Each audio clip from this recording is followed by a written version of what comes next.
The French Revolution, a lot of people don't know. During the French Revolution, of course, everyone knows that Louis XVI was guillotined. Yeah. But he had his day in court.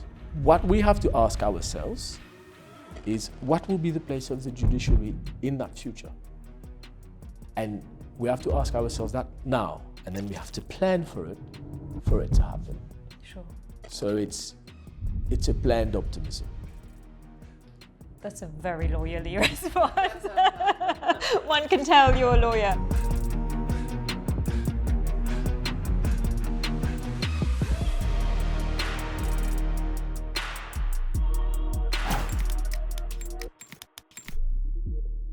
Eric, welcome to the podcast.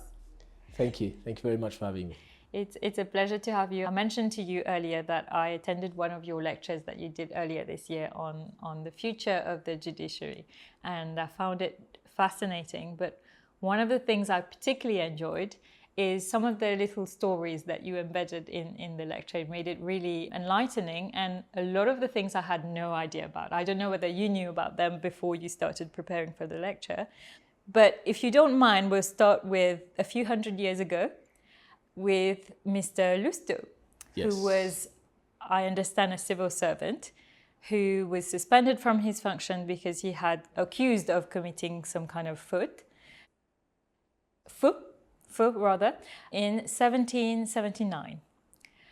And his papers went on a ship, and less than 2 years later, or about 2 years later, the judgment was rendered, he was reinstated. That's 2 years, 300 years ago when people had to rely on ships. Fast forward 300 years. I'm not sure cases take 2 years now. First of all, maybe tell us a little bit about how did you discover Mr. Loustau? The way I discovered that is very interesting. I was preparing for that lecture, but also even before then, I'm very interested in history. It's one of my passions, history, and therefore the history also of law and of Mauritius. I go around trying to find books and read up on that. And in one of the things I was reading up on, I saw that in fact in Mauritius at that time, during the French occupation of Mauritius, we had courts in Mauritius, all right? That started in 1723, the first court. Yeah. Wow. Such a long time ago. Le Conseil provincial, right? So under French occupation. Mm-hmm. And there were, different, let's say, iterations of how courts were in Mauritius and whether we had an appellate court or not. And then I read that, so the article was explaining on how that was structured. And it mentioned that, and then there was an appeal to le Conseil du Roi. Mm-hmm. In France. Mm-hmm. And that I found fascinating. So le Conseil du Roi, as you know, is what today la Cour de Cassation is. Okay. Just like in England, the Privy Council. Sure. Except in England, it's still called the Privy Council, which throws back to the king. So it's the same idea. The final jurisdiction, the ultimate appellate jurisdiction. Sure. And I thought, I didn't know. That's how I found out that we from Mauritius appealed to la Cour de Cassation.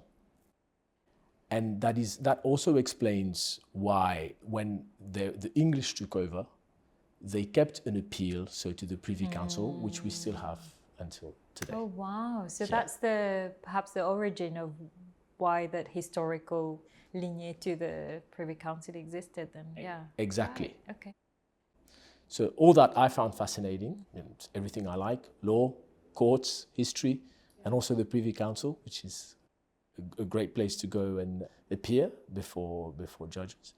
So then I said, I have to find a case that went to the Cour de Cassation, and I went looking. I thought, where am I going to find that? I went looking. Funny thing, I went looking over the internet a lot and found absolutely nothing. Yeah. Did you try ChatGPT? There was no ChatGPT yet. Maybe I'll try now. I didn't think of trying out. Yeah. So looked over the internet and found nothing, which I think again is very interesting, because then I went to the Supreme Court Library and I found a book by Ribot, who, as everyone knows, is a great barrister and very, very much interested in history and wrote many books. So I found a book by Ribot that mentioned that appeal, the Loustau appeal, and then I went to the La Bibliographie Mauritienne, which is by la Société d'Histoire de Maurice. It's a huge book. Still at the library? Still at the library, right? That has biographies of many people, and I found the biography of Mr. Loustau. So that's how I found it. It's through all those, it's just being curious, basically, just wanting to know more about that. And one of the things I thought is, one of these days, I'd like to go to see whether we have actual records in France, à la Cour de Cassation of those judgments, those submissions. Yes. I mean, I don't know. I'm sure there is. I'd be surprised if there wasn't. I'm sure there is. What did you think when obviously you were preparing your lecture and you were thinking about the judiciary today? What did it bring to mind in terms of the timings, the challenges that we face today, which are different in nature? We don't have to get on boats anymore, but I think we have other challenges. Yeah. So, it's just to compare those two technologies, in fact. Okay, that's what really was interesting for the sake of that lecture. It's that what we have today, let's take today. Today we have a lot of technology that is available to us. I'm saying to us, I'm using that very broadly because, as I'll say, of course, it's not available. All of it, most of it is not available to the judiciary. So we have all this technology today. You mentioned ChatGPT, digital technology, which is old now, having things digitalized. So we have all this technology, and today cases take at least an appeal. Let's be frank, at least 2 years, and most of the time longer than that, right? So I thought, all things being equal, of course, there are more cases, of course, etc. But then let's compare the technology. All right, what did they have at the time? So I started looking up into that. Okay, so what they had at the time as technology is basically nothing, because, well, I call it nothing, seeing it today in 2024. Of course. Wooden ships using sails, so the propulsion technology was the wind. You see? And it would take, I think you mentioned it would take between 3 and 6 months to get to Europe. Right? Depending on the trade winds, obviously. So you depend on trade winds. On the elements, basically. Yes, on the elements. Yeah. I thought, no, but really, what about steam? Steam came a lot later. At least 50 years, and for commercial use, 100 years. I mean, a lot later.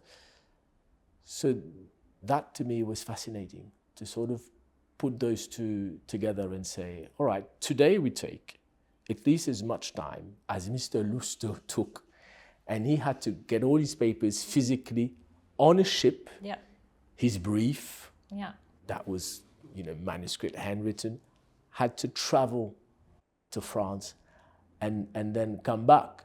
So that's the part that where I thought, I found it fascinating, and I thought if I told this story, it could sort of give a jolt to everyone to say we have to do something about not only delays, but about the way we use technology. If you had sort of a magic wand and all things being equal, resources not being an issue, what are the 3 things that you would change about the way, we'll get to lawyers later, the way courts are run? The first thing would have to be infrastructure. Okay, you have to put in place the proper infrastructure, because to use software in court, the infrastructure has to be there. I'm saying that from the point of view of a litigator. Sure. Right. So I think the first thing would be the infrastructure, and that's a big part of it, because infrastructure is essential to harnessing the full power of new technologies, and it's complicated because it costs a lot of money. Secondly, you have to think about it and know exactly what to put in place. Sure. So that you can use the software, you can use ChatGPT or digitalize all of your documents. So if I had that I think would be the first thing. All right. The second thing would have to be to have training in place for all of the people currently employed at the Supreme Court to be able to themselves use that infrastructure, the software, etc. Right? So I think there is, we're using a magic wand here, which is, it's a good way of sort of thinking about how in an ideal world. Yeah, but there's no magic wand, and you'd have to train the people properly. There are a lot of excellent people who work at the Supreme Court at every level, and you can't just throw technology at them and say, without telling them how to use it, or guiding them. So that's the second thing, and the third matter I think would be, before any of that is the planning that has to go into it. We have to sit down and plan all of this. Well, I say it's not only the planning, it's also, of course, you said if resources weren't a problem, it's going to take a lot of resources.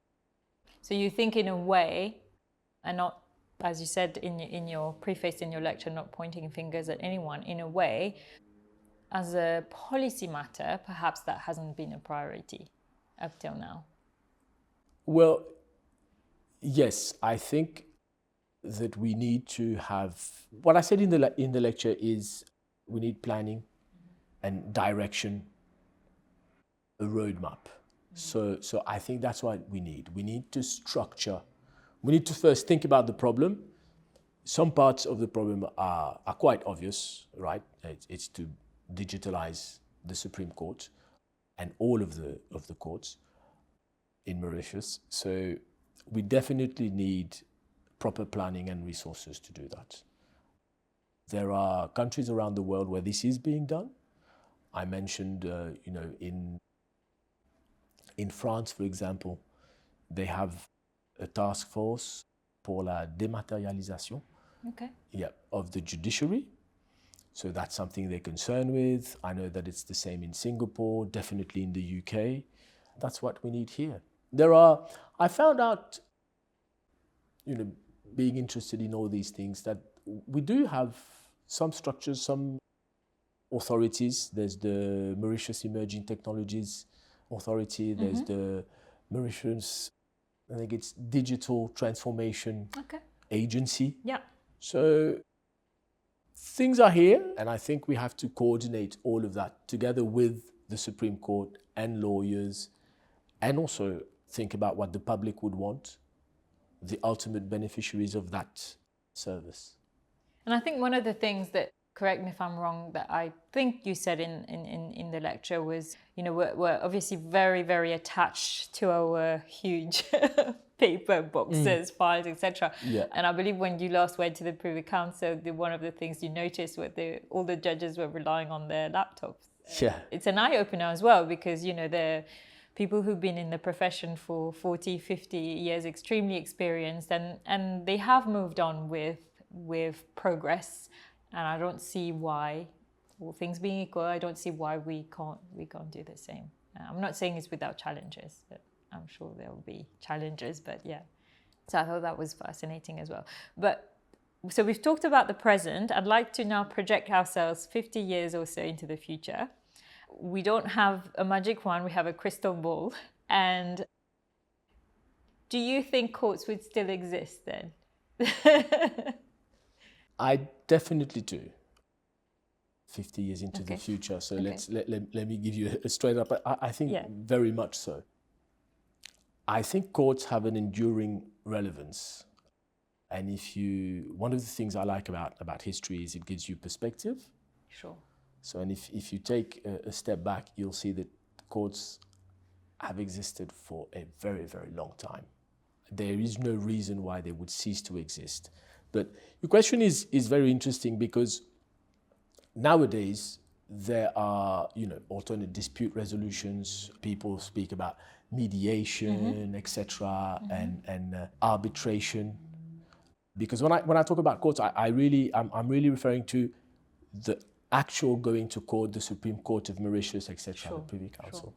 One of the things I say, for example, is when it's very, very important, even today, we go to court. There are so many examples.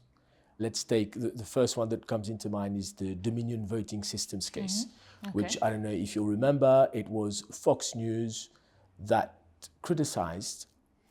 Dominion voting system is a company that makes the machines which are used in the American election, right?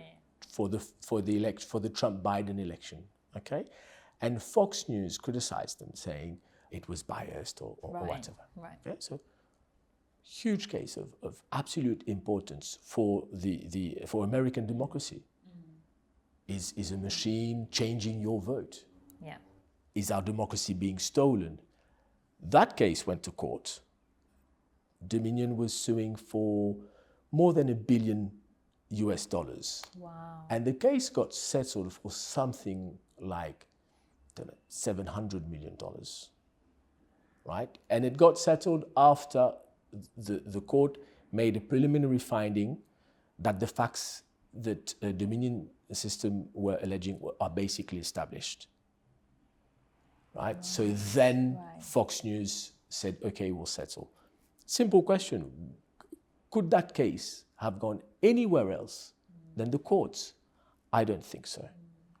Because it was not only about the damages, it was about the reputation of Dominion voting systems, and it was about the reputation of the American election. So courts are absolutely central to the way we function as a society. People look to courts to see the truth. One of the things we always say is that justice must not only be done, it must be seen to be done. True. So both things must happen. Justice must be done, but it must be seen to be done. Why? Because that's the trust people place in courts. So I mean, that's one example. You have so many over the years. Some of them are very, very far away. You can go back in time. For example, the French Revolution. A lot of people don't know. During the French Revolution, of course, everyone knows that Louis XVI was guillotined. Yeah. But he had his day in court. Really? Yes, indeed.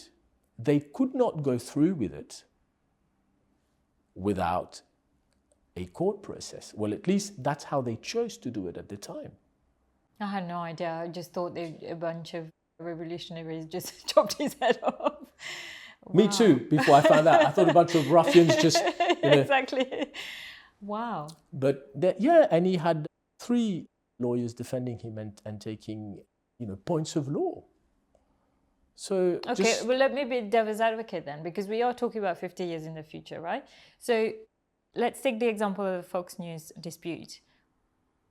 Yes, there was a dispute that couldn't be settled as such. It had to at least at first go through the court system. Why couldn't an AI make a decision on that?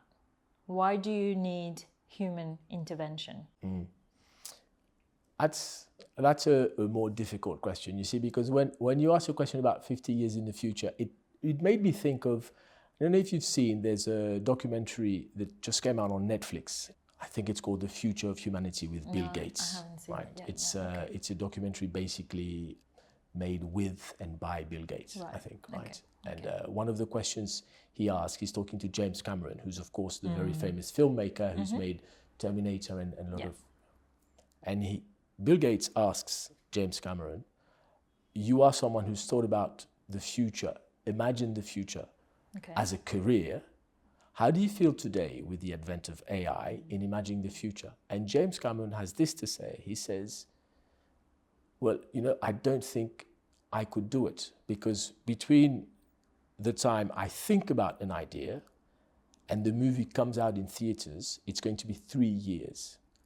And things are moving so fast that I may not be relevant in 3 years. So before we jump into the AI, deciding Debate. Yeah.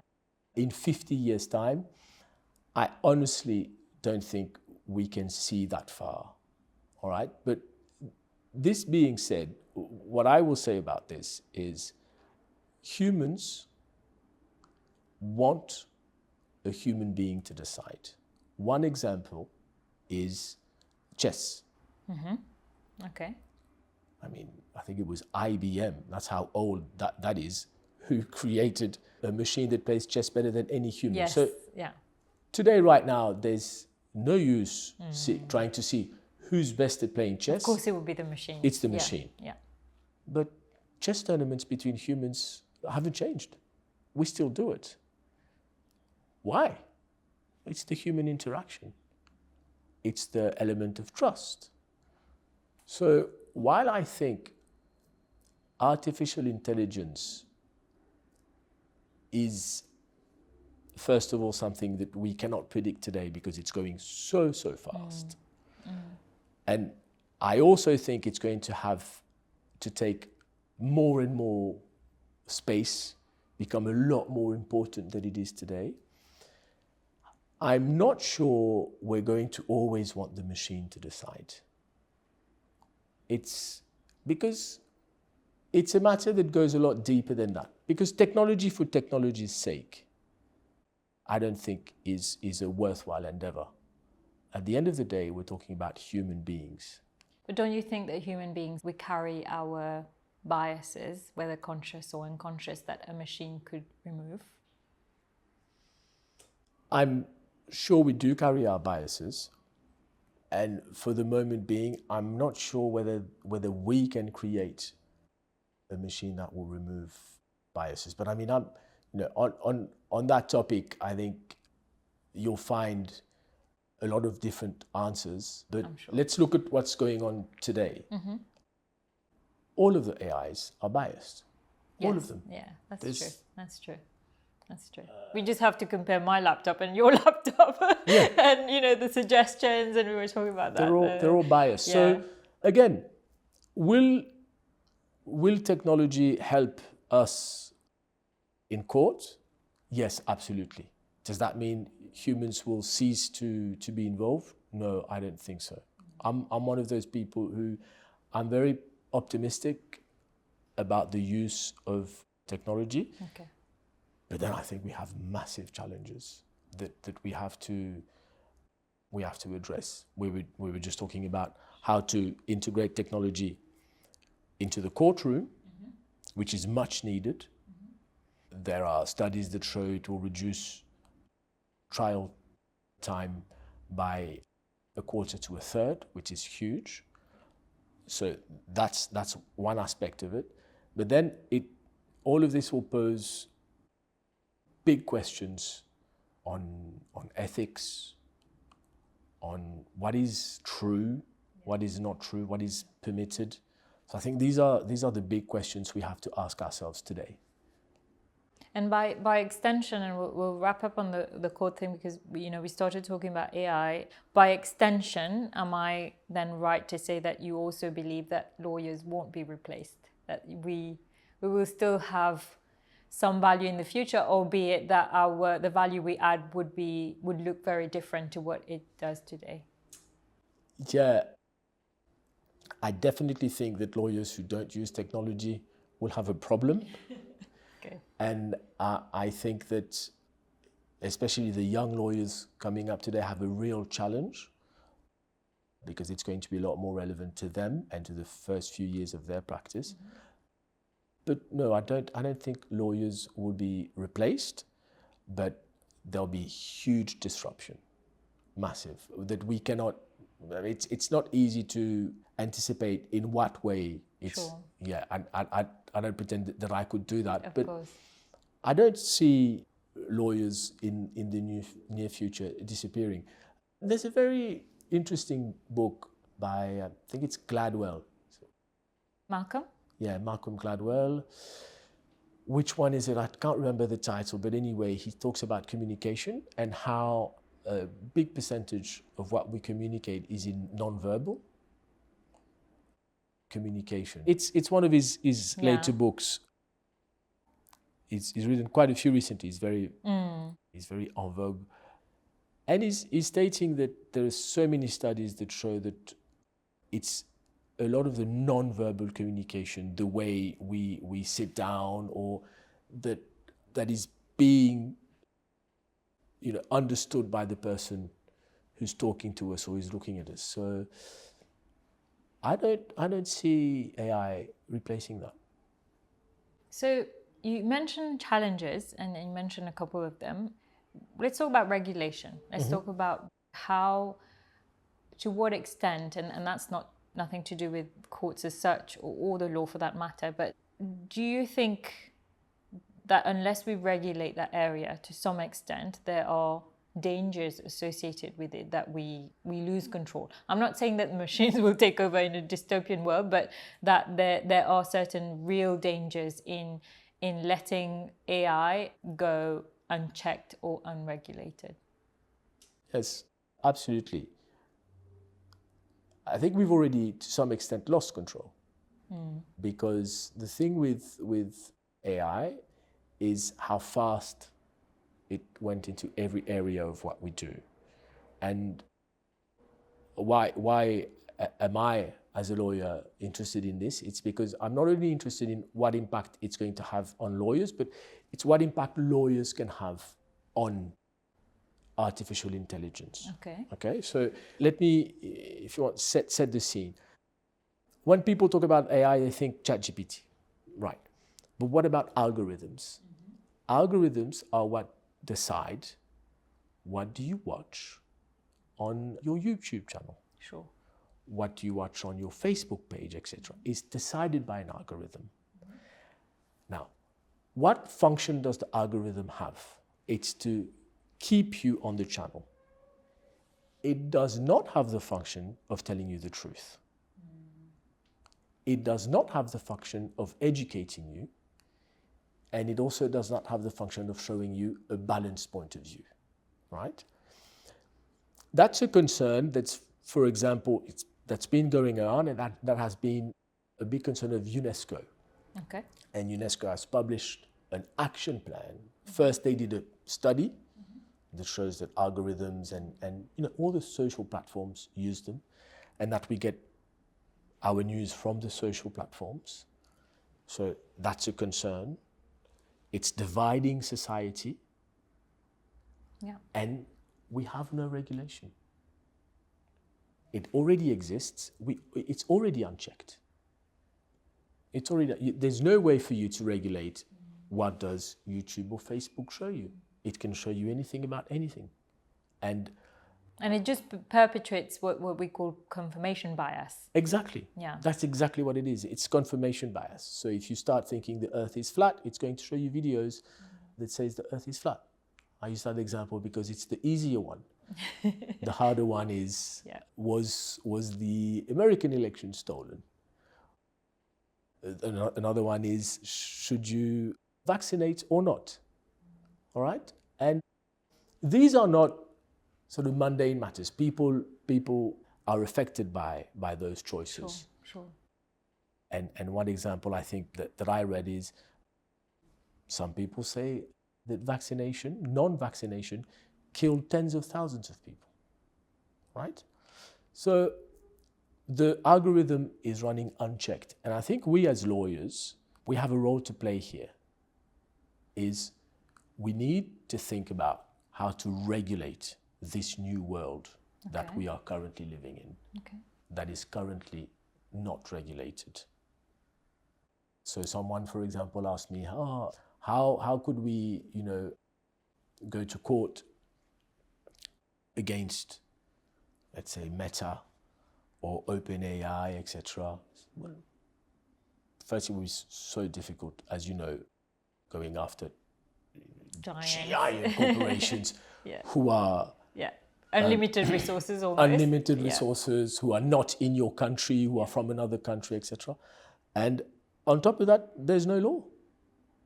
There's nothing regulating at the moment algorithms. It can show you what it wants. To a certain extent. Of course, they already don't show you, let's say, they don't incite you to commit a crime or something like that. But, you know. But I guess there's also the one of the reasons why it's tricky is that it's a fine balance between regulating and censorship. So you'll have to find that balance somewhere. I don't have the magic solution, but yeah, that's one of the things that you'll find, for example, our dear friend Elon Musk saying, you can't censor Twitter, but at the same time, if it's propagating views, hateful speech, etc. But then where do you draw the line of, what's the right side of what is acceptable to see? I think that's a tricky one. I don't have the answer to that.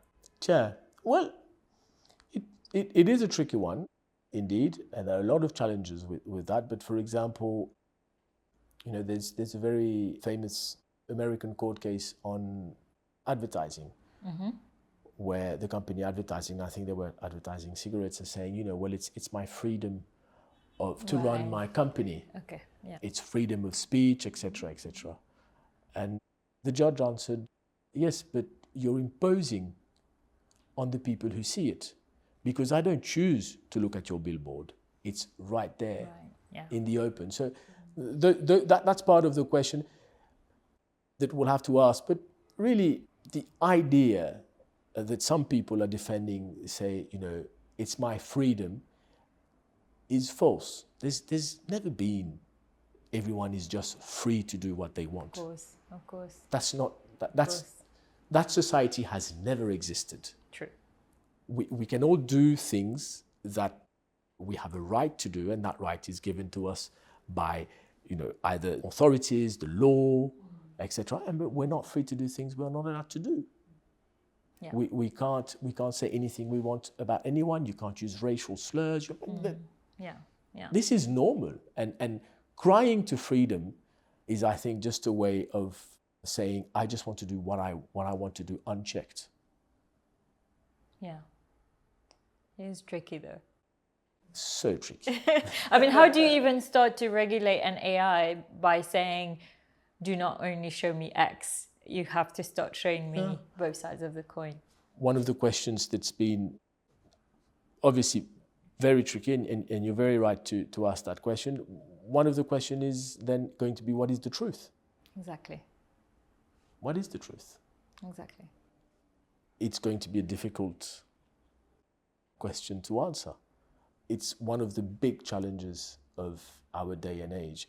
I think everyone has felt, you feel that, we're a little bit more divided along clear lines. Definitely. I mean, we've seen with the pandemic, for example, how, visceral reactions from all fronts, and you try to find a balance somewhere, but it's hard. And one of the things I took from it is that, certainly what it has taught me is to have more empathy. And I think I'd like to rejoin that to the whole human aspect. I think you're right. Machines will always do what they do, but to some extent, they don't have a soul. Well, at least I hope they won't have a soul in 50 years, but they will never have the empathy that a human being has, I think. Absolutely. And it's interesting that you say that over that time, what you developed was empathy, because of course, you can sort of, I saw people get, be more sort of in their bias for or against whatever it was that they were for or against. And probably due to the fact that I am in court, and sometimes I'm for and sometimes I'm against. Sure.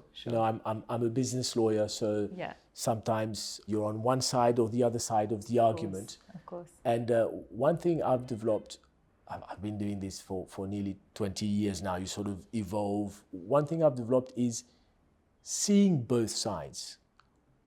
When you're a litigation lawyer, you deal with just that. People are fighting. That's what they do. They've reached the point where there's no going back. They're going to court. And one of the things, I've developed is seeing both sides, because when you see both sides, you have a clearer picture of what the real issues are. I have to admit that's given me a clearer picture of how to win the case for my client. But Sure. it gives you a clearer picture, and I think you do then develop empathy, and you understand that there is another side. So, Joanne, we're at a time, I think, where we have big challenges ahead of us, where we feel divided, where now there's a lot of technology that's overtaken our lives, in our phone, everywhere, in our work. Are we going to be replaced? What's happening? And there's no better time to go back to basic values and to ask difficult questions on morals, on ethics, on empathy, on what makes us human. I think that's a lot of what will come out. That's my hope. Maybe I'm just an optimistic person. Yeah, no, you're very optimistic, because I was going to ask you, and probably from what you're telling me is probably you're on the side of hope, but are you fearful of the future, or do you see it more as exciting times ahead? We just need to, as you said, I think someone said it, Mark Israel was on this podcast a few weeks ago, that technology is a tool. Technology is not an end. It's a tool that we have to learn how to use. So are you more hopeful for the future as opposed to fearful of what technology the impact it may have on us? I actually listened to that podcast and what Mark Israel said, and I think it is very fascinating. Technology is a tool. Sam Altman describes ChatGPT. He says, look, think of it as a tool. Think of it as a hammer. It's something that you use to get a job done. So think of it that way. And he's optimistic. Well, he probably has reason to be. He's in OpenAI, but so am I. I'm optimistic about the advent of all these new technologies, just as I'm optimistic that we'll be able to include them in courts and reach higher levels of now submissions and questions on specific points of law. So I'm optimistic, but at the same time, I think we can't be blindly optimistic. We have to be optimistic, but then we have to do the hard work to ensure that things go well. Things will not go well by us just sort of waiting. One of the things that I say about technology in courts and the future is the future will not wait for us. Sure. It will happen no matter what. What we have to ask ourselves is, what will be the place of the judiciary in that future? And we have to ask ourselves that now, and then we have to plan for it to happen. Sure. So it's a planned optimism. That's a very lawyerly response. One can tell you're a lawyer, a litigator as well. Okay, to wrap this up, I have two questions for you. The first one is, we have a lot of young people watching us. We've talked about the new generation. How do you think, what advice would you have for a newly qualified barrister now starting the profession and looking at all this technology available to them? What advice would you have for them in terms of how they can leverage off that to further their career or to become a better lawyer? I think the first advice is read books. Read Right. books. I don't Yes. think people read anymore. Well, they definitely should read books, because you spend far too much time looking at snippets of information and trying to understand big, difficult concepts from little snippet of conversation. You can read the book on your iPad. There's no problem. I buy books online and I do both. But read books, and that goes to a deeper, I think, principle for young lawyers is, don't let go of the basics. The world right now is changing a lot. It's very confusing, and they are the ones who are mostly, let's say, threatened by the new technology. Sure. That is true. That is true. So they have to be aware of that. But then, work your basics. You have to start by working. And your basics, for example, is prepare. Don't expect ChatGPT or Gemini, etc., to do the work for you, because then you will be left behind. So my advice would be, use it. Come and teach us, since they are the young generation. They can come and teach us how to use the technology in our practice. Okay. So in fact, they could use the technology as an opportunity for them to come up and to have something to give. You see, that is an added plus. So if I had to sum it up, I would say don't forget your basics. Yeah. Read a lot and embrace the new technology. That I think would be my advice to young lawyers. Perfect. Thank you. Last question, completely unrelated to technology.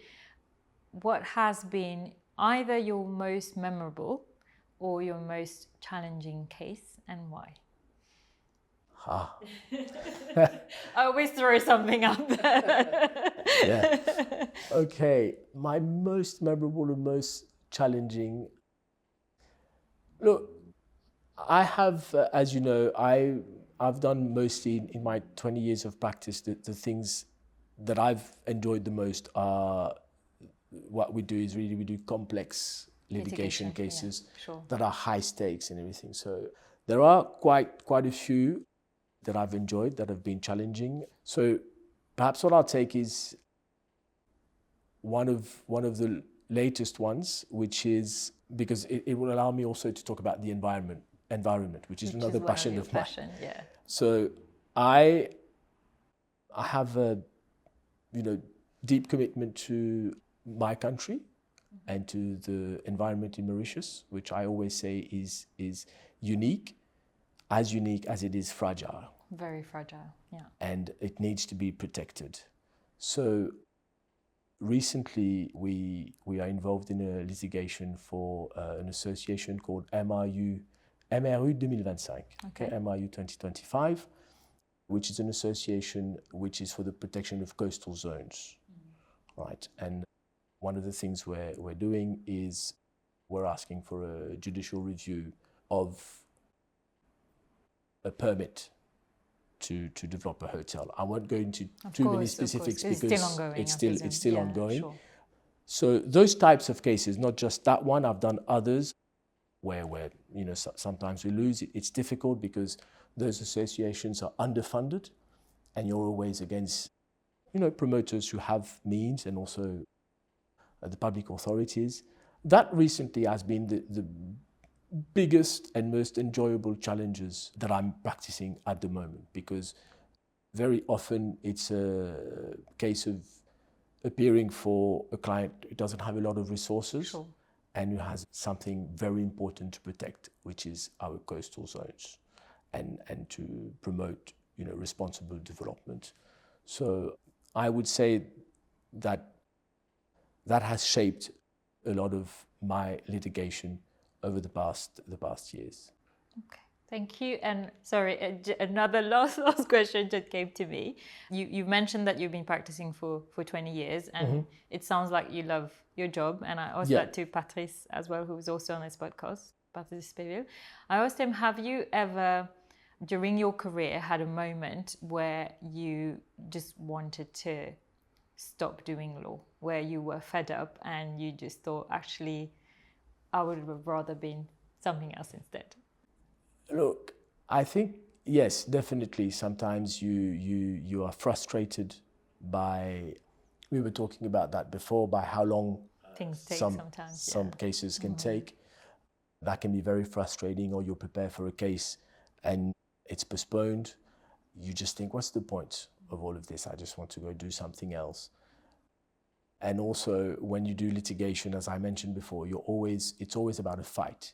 You're not building anything. You're not in a project to make something. You're always c'est du contentieux. Donc you're always litigating against someone. Your guard is always up. Yeah, your guard is always up. It's always, so that can get taxing. So the thought of course, briefly, but only very briefly crossed my mind, because I have to say, I really enjoy appearing in court. You were mentioning the Privy Council before. I've had the privilege of appearing in teams of lawyers before the Privy Council for very, very interesting cases.